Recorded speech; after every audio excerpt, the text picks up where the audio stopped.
What would you do if your partner, after insisting you undergo a permanent medical procedure to stop having children, suddenly demanded you reverse it? In today's story, the protagonist's choice is a masterclass in how to handle that exact nightmare. My wife, Chloe, and I have two wonderful sons, aged 9 and 6. Before we ever got married, we had discussed having 3 kids, but life has a way of changing plans. After our second son was born, she told me she was done. She didn't want any more children. We talked about it for a very long time, but I love her, and ultimately, I agreed to change our family plan for her. Her fear of another pregnancy was intense. She had an IUD put in, and just to be doubly sure, we still used condoms. She really, truly did not want to get pregnant again. This went on for years, until about 4 years ago when we both agreed that I would get a vasectomy. From a practical standpoint, it made perfect sense. It was a minor surgery for me compared to her having to get a tubal ligation, which is far more invasive. The procedure itself went well, and after I healed up, I did the crucial follow-up testing to make sure it was successful. And let me tell you, if you ever get a vasectomy, please do the follow-up testing. A friend of mine from college skipped that step, thought he was good to go, and now he has a surprise kid. With the confirmation that I was sterile, Chloe finally felt secure enough to have her IUD removed. We stopped using condoms, and life was good. We were settled, until it wasn't. The trouble began when both of her sisters, Jessica and Sarah, had another kid. Then, one of her closest friends, Megan, had a baby, and it was like a switch flipped in Chloe's head. She went absolutely baby crazy. She came to me and said she'd made a huge mistake. She now wants another baby and expects me to just go get my vasectomy reversed. Or, failing that, she suggested I could have my sperm surgically harvested for IVF. I was stunned. The absolute last thing I am doing is getting another operation or having a needle stuck in my testicles. As many people pointed out, I had surgery because SHE wanted it. She doesn't get to pull that card twice. Chloe, blinded by a sudden hormonal urge and social pressure, made a critical mistake at that moment. She completely underestimated the finality of the decision she herself had championed for years, and in doing so, she put a crack in the very foundation of our marriage. The irony is that we are doing great financially right now, better than we ever have been, but her taking a couple of years off from work to having care for an infant would be a significant financial hit. I'm almost 44 years old. In just 12 years, my youngest will be heading off to college or starting his career. I can see the finish line, a future with financial freedom, travel, and time for us. I tried to find a middle ground. I told her we could absolutely look into adoption or fostering if she felt our family was incomplete, but I was firm that I was not interested in her having another biological child. This is where her true motivation became clear. As one observer wisely noted, if she refused to even discuss fostering or adoption and immediately jumped to IVF, she doesn't just want another kid, she wants to be pregnant. She tried to bring up our old,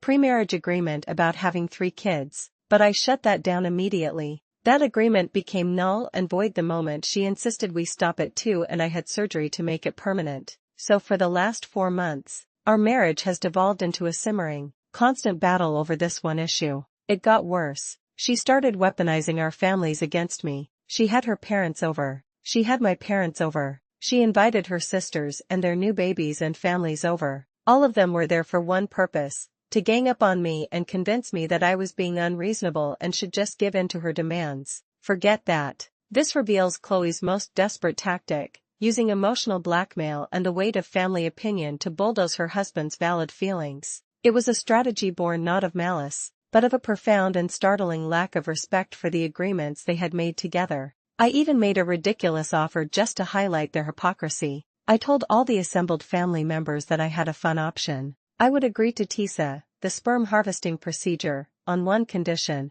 all the men in the room who agreed with my wife had to do it as well, at their own expense, even if their own plumbing worked just fine. Furthermore, they would all have to pool their money to pay for every single bill related to the IVF and the entire cost of raising this third child. Suddenly, they all thought I was being ridiculous and petty. I just reminded them that as a group, they all supported Chloe when she said she was done with 2 kids. Their input was free back then. I told them that if they wanted to have input now, it would require some skin in the game. The whole ugly situation came to a head last weekend. My parents had taken our boys, so Chloe and I were supposed to have a nice, quiet couple of days to ourselves, a chance to reconnect. Instead, it turned into the worst screaming match of our entire relationship. She started by saying that I obviously didn't love her if I wasn't willing to do this for her. She argued that we are well off enough to afford all the expenses of another kid and that my concerns were trivial. I told her, in no uncertain terms, no.